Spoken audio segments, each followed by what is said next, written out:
उसके अजाब से बचना है तो आज ही अपनी हालत बदल लो। वो देता है दुनिया में सबको ही, बदलने की मोहलत बदल लो। नेकियों की राह पकड़कर तुम सारी बुरी आदत बदल लो। आज बदल गए तो फिर कल तुम होंगे शर्मशार नहीं। एक है तू एक है।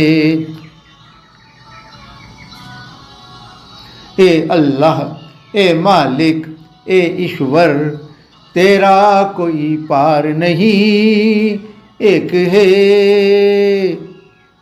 तू एक है।